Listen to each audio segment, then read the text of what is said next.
सम्पूर्णमा जय गोर्खा र विशेष आज हामीहरू गोर्खा जनमुक्ति मोर्चाको पक्षबाट सेन्ट्रल कमिटी यहाँ हाम्रो सब डिभिजन र हाम्रो टाउन गोर्खा जनमुक्ति मोर्चा दार्जिलिङ टाउनबाट हामीहरू विशेष आजको प्रेस मिडिया दिनुको औचित्य र कारण चाहिँ के हो भन्दाखेरि विशेष आजको दिनमा हामीले विगतको दिनहरूमा हामीले जुलाई 12 जुनदेखि नै हामीले यो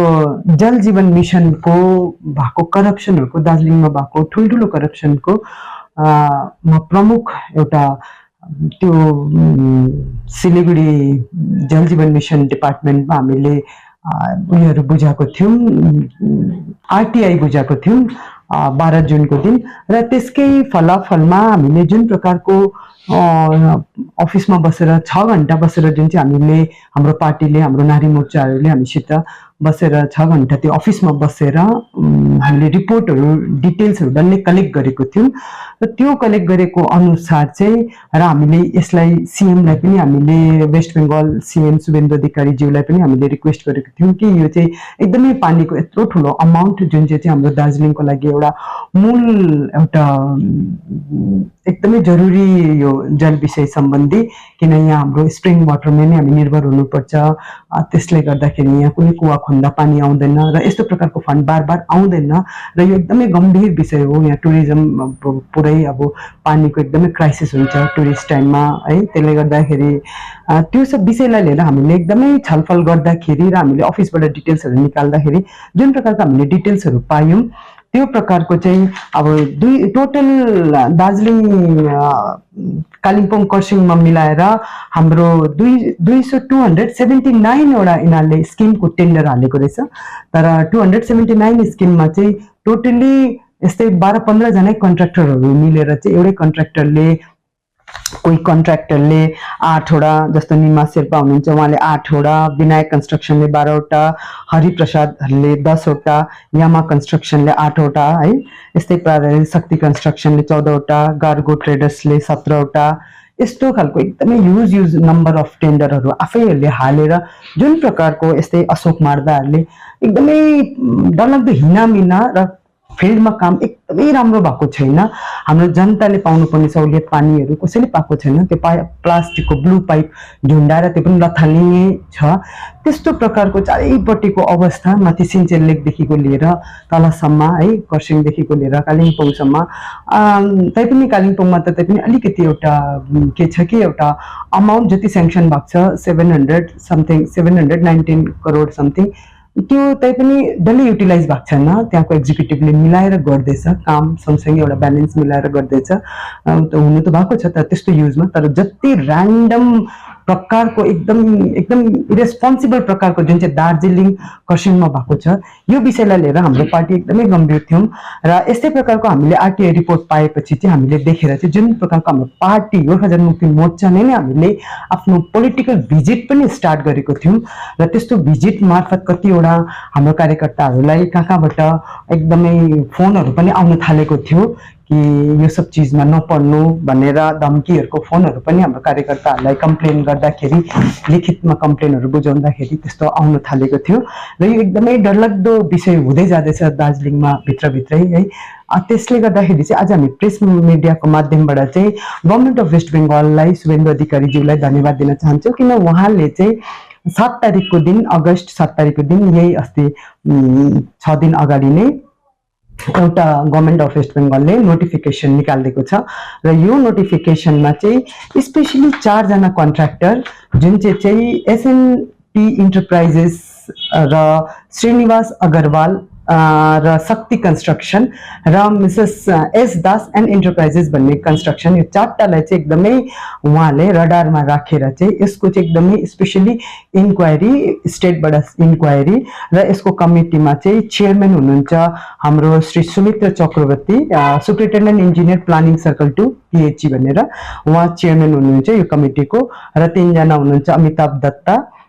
डिप्युटी सेक्रेटरी र सौनक सौ भन्ने एक्जिक्युटिभ इन्जिनियर हुनुहुन्छ प्लानिङ सर्कल 1 को पीएचई को र सुकान्त पल executive engineer mechanical and electrical planning wings PHE member हुनुहुन्छ। यहाँ 3 जना मेम्बर र चेयरम्यान चाहिँ हाम्रो सौमित्र चक्रवर्तीको अन्डरमा चाहिँ एउटा कमिटी बनाएर चाहिँ यो चाहिँ 4 जना कन्स्ट्रक्सन कम्पनीलाई चाहिँ एकदमै रडारमा राखेर चाहिँ उहाँहरूको इन्क्वायरी सुरु गर्ने भएको निदो भएकोले गर्दा र साथसाथै यसको बादमा पनि 9 तारिकको दिन चाहिँ हाम्रो अध्यक्ष श्रीमान विमल गुरुङज्यूले जुन चाहिँ सीएमलाई यो करप्सन विषयवस्तु लिएर एकदमै जाँच राम्रो हुनुपर्छ, निष्पक्ष हुनुपर्छ, निस्वार्थ हुनुपर्छ र करप्टेडहरूले यसको सजाय पाउनुपर्छ र फिल्डमा पानी पाउनुपर्छ पब्लिकले भन्ने जुन चाहिँ एउटा विषय लिएर राख्नु भएको थियो, त्यसको चाहिँ 9 अगस्ततिर चाहिँ हाम्रो अध्यक्षले चाहिँ एउटा उयो पाउनु भएको छ, एस्युरेन्स लेटर पाउनु भएको छ कि हामी यो मामिलामा सिआइडीसम्म पनि हामी लगाउँछौँ, छानबिन गर्छौँ भनेर चाहिँ अहिले एट प्रेजेन्ट चाहिँ हाम्रो एउटा पार्टीकोबाट गरेको चाहिँ एउटा ठुलै उपलब्धि हो मान्नुपर्छ। र साथसाथै हामीले त्यही प्रकारले चाहिँ हामीले अब उपरान्त मैले 9 जुलाईमा चाहिँ यस्तै प्रकारले दार्जिलिङ म्युनिसिपालिटीको अमृतको पनि यस्तै प्रकारको युज घोटाला भएको छ, बिगिनिङदेखिको सप्लाईदेखिको नै घोटाला जुन चाहिँ भएको छ, एकदमै इरेस्पोन्सिबल र केयरलेस वर्क भएको छ र काम भएको छैन, जताततै प्लास्टिकको पाइप झुन्डाइदिएर लथालिङ्गे पारेर त्यस्तो खालको काम गरेर जुन चाहिँ पेमेन्टहरू उठाउने काम भएको छ। म्युनिसिपालिटीकोमा पनि हाम्रो रेकर्ड आएको छ तर अलिक सेटिस्फ्याक्ट्री छैन र म यसलाई अझै डिटेल्समा तपाईँहरूलाई पछिबाट साझा गर्छु। त्यसले गर्दाखेरि चाहिँ यसमा पनि 210 करोडको चाहिँ आएको छ यहाँ है। अन्त यस्तै प्रकारले हामीले करप्सनको जुन चाहिँ एउटा गर्दैछौँ र गभर्मेन्टले एउटा कोसिस पहल गरेको छ प्रथम, त्यसमा हामी धन्यवाद दिन्छौँ र साथसाथै यो पहललाई चाहिँ एकदमै राम्रो प्रकारले निष्पक्ष जाँच हुनुपर्छ भन्ने हाम्रो गोर्खा जनमुक्ति मोर्चाको माग हो र साथसाथै यो जुन चाहिँ 4 जना कन्स्ट्रक्सन कम्पनीलाई चाहिँ एउटा इन्क्वायरी रिपोर्ट कमिटी बसेको छ त्यहाँ त ठिकै छ, तर त्यसको बाहेक पनि जुन चाहिँ अरू रेस्ट अफ द कन्स्ट्रक्सन कम्पनीहरूले जुन चाहिँ काम गरेको छ, लत्तै झत्तै प्रकारको काम गरेको छ र जुन चाहिँ अहिले गएर चाहिँ उल्टा क्याडरहरूलाई मान्छेहरूलाई कम्प्लेन्टहरूलाई चाहिँ अब धम्काउने काम गर्दैछ, त्यो चाहिँ एकदमै हुनु भएन र त्यो प्रकारको हामी मान्दैनौँ र यसको चाहिँ हामी यसलाई चाहिँ हाम्रो पार्टीबाट चाहिँ हामीले अलग्गै नै हाम्रो सर्वे हुँदैछ जुन चाहिँ हामी अब खालि गभर्मेन्टमाथि पनि भरोसा छ तर उहाँहरूलाई टाइम लाग्छ भनेर हामीले पार्टीगत पनि हामीले सपोर्ट गर्दैछौँ र हाम्रो भिजिट हुँदैछ र त्यसको रिपोर्ट पनि हामी पछिबाट चाहिँ अगर गभर्मेन्टको भनेको जस्तो सेटिस्फ्याक्ट्री आएन भने हामी हाम्रो पक्षको पनि राख्नेछौँ भन्ने पनि भन्छौँ र यस्तै प्रकारले चाहिँ हाम्रो जनताहरूलाई जनता जनार्दनलाई चाहिँ प्रत्येक टोलमा जुन प्रकारको उहाँहरूले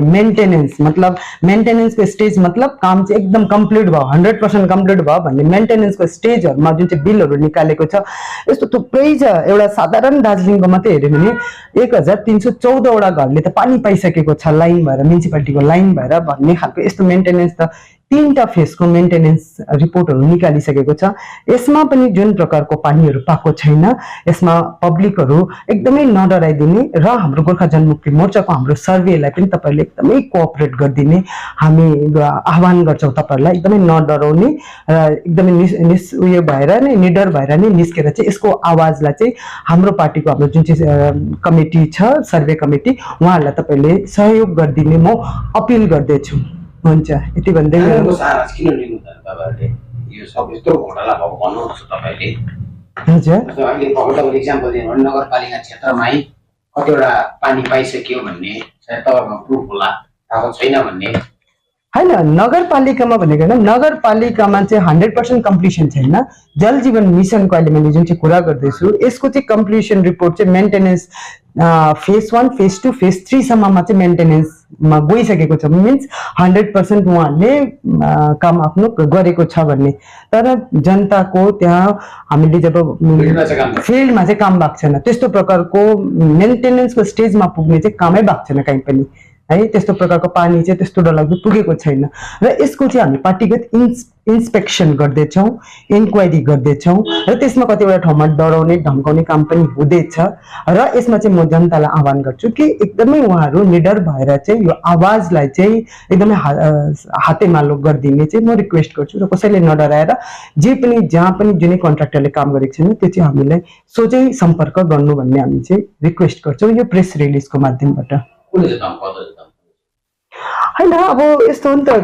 धम्काउँदैछ गर्दैछ अहिले त्यही मैले तपाईँलाई यही माध्यमबाट कि जसले धम्काउँदैछ उसले चाहिँ यो सब काम नगरेर है आफूले फिल्डमा आफ्नो जुन चाहिँ इन्कम्प्लिट काम छ त्यसलाई चाहिँ सपोर्ट गर्नुहोस् त्यसमा भन्दा के भन्छौँ नि हामीहरू त्यो समय पनि आउँछौँ जब कुरा भनेको यसो हुन्छ नि मान्छेले त अब पुलिसले त गएपछि त first degree second degree third degree होइन ग्रेड वाइज युज गर्छ भनेपछि हामीले पनि कुरालाई चाहिँ एकै तालमा चाहिँ त्यो सबै कुरा किन डिस्क्लोज गर्ने त हामी गर्छौँ नि डिस्क्लोज जब यो कुरा चाहिँ एकदमै बेसी हुन्छ त्यतिखेर चाहिँ घोटाला भएको छैन के मान्छे तपाईँलाई धम्की दिँदैछ भने उहाँहरूको नाम लुकाएर राख्नु चाहिँ के होइन मलाई धम्की होइन मैले भने हाम्रो कार्यकर्ताहरूलाई जसले यसको आवाज उठाउँदैछ उहाँहरूलाई धम्कीपूर्ण कुराहरू आउँछ धम्कीपूर्ण आउँदैछ फोनहरू त्यसले गर्दाखेरि म यो प्रेस रिलिजको माध्यममा यतिमै यो सक्नु चाहन्छु कि आइन्दादेखि त्यस्तो प्रकारको धम्की नदिया जाओस् भन्ने चाहिँ आज हामीले गरेको तर यसको बापत पनि कन्ट्र्याक्टरहरूले उहाँहरूले आफ्नो फिल्डमा गएर काम करेक्ट नगरेर उहाँहरूले आफूले गरेको भुल त्रुटिहरूलाई नसच्याएर भले अझै काम राम्रो प्रकारले गरेर उहाँले सोचाउँदा हुन्छ नि अझै पनि बाटो छ तर यति हो कि करप्सन गर्नेलाई हामी चाहिँ छोड्दैनौँ हामी पछिसम्ममा यसको बादमा जुन चाहिँ गभर्मेन्टकोबाट सेटिस्फ्याक्ट्री एउटा रेस्पोन्स आएन स्टेप भएन भनेपछि पछि हामीहरू सोच्छौँ त्यतिखेर तपाईँको त्यो भनेको जुन चाहिँ नाम डिस्क्लोजदेखिको लिएर केसदेखिको लिएर फर्दर लिगल एक्सनहरूदेखि त्यतिखेर हामी गर्छौँ नि त्यो छ नि भन्ने नि जब आफ्नोमा प्रुफ छ सबै कुरा छ भने चाहिँ होइन अन्त कसरी लामो जस्तो अब हामीले हेर्नुहोस् है जुन 14 जुन होइन हामीले जस्तो हेर्नुहोस् है हामीले अहिले आरटिआई बुझाएको बुझै छौँ र रिपोर्ट पाउँदैछौँ र त्यो आरटिआईको अनुसार जुन प्रकारको हामीले फिल्ड भिजिट पनि गर्दैछौँ प्लस सिएमलाई पनि हामी करेस्पोन्डेन्स गर्दैछौँ र त्यो करेस्पोन्डेन्समा हामीले रेस्पोन्स पनि पाउँदैछौँ र अहिले गएर चाहिँ एउटा कमिटी पनि फर्म गरेर चाहिँ एटलिस्ट 4 जनामा स्टार्ट भयो जसले युज करप्सनहरू जसले चाहिँ पेमेन्ट बेसी लग्यो फर्स्ट फेजमा पेमेन्ट बेसी लग्यो तर पछि गएर कामको क्वालिटी त्यतिको थिएन भनेर जुन चाहिँ एउटा पायो र उहाँहरूले जुन प्रकारको रिपोर्ट मागेको छ तपाईँको जस्तो यहाँ भन्नु पर्दाखेरि यो 4टा कन्स्ट्रक्सनले has received maximum payment for executions of work of rural pipe water supply schemes during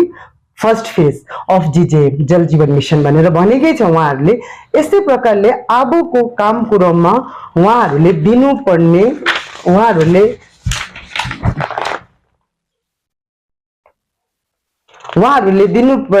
जुन चाहिँ इन्क्वायरी गर्छु भन्नुभएको छ सबैपट्टिबाट जस्तो अब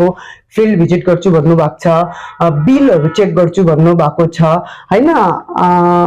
के छ यहाँ स्टेप बाई स्टेप काम गर्ने हामीलाई जब एस्युरेन्स देख्छ भनेपछि हामी किन स्पिडमा एकदमै बेसी गर्नु पर्खिनु नि त पर्छ धैर्य पनि त धारण गर्नुपर्छ होइन एउटा स्टेप बाई स्टेप हुन्छ नि काम त्यसले गर्दाखेरि जब उहाँहरूले यो 4 जनालाई फर्स्ट अफ अल त डिटेल्समा रिपोर्ट हामी माग्दैछौँ भनेर जब उहाँहरूले दिनुभएको छ भनेपछि त उहाँले गर्नुहुन्छ नि त उहाँहरूले जब गर्छ भनेपछि डिपार्टमेन्ट यत्रो यसको कन्सल्ट डिपार्टमेन्ट छ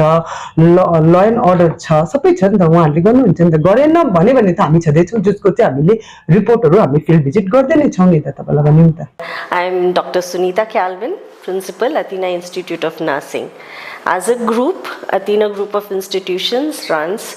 nursing, allied health science courses as well as physiotherapy. These courses are very important in the health sciences field where a lot of people are required for catering to the needs of the society. Now, as nursing, we have GNM and BSc courses and students are there from within the country as well as outside the country. Many students come here to study. We run full-time classes and the students are taken care of regarding their revisions, their study time, as well as their teachers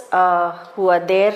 complete the portions full time. They have their classes, they have demonstrations, and teachers also accompany the students to the clinical areas whenever they're going for posting through the year. We also have external faculty, specialized doctors and specialists who come down to take extra classes for the students and lectures where they are getting a better outlook for certain subjects which require input from specialized people.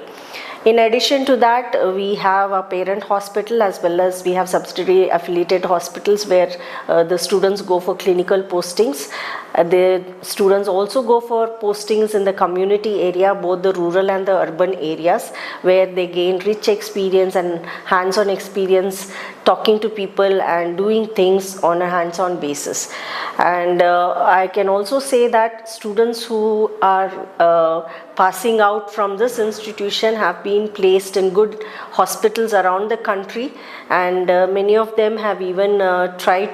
moving abroad, and are some of them are successful in that as well. And we hope that many of the students who enter into the portals of Athena will go ahead and shine the light of Athena all throughout the world.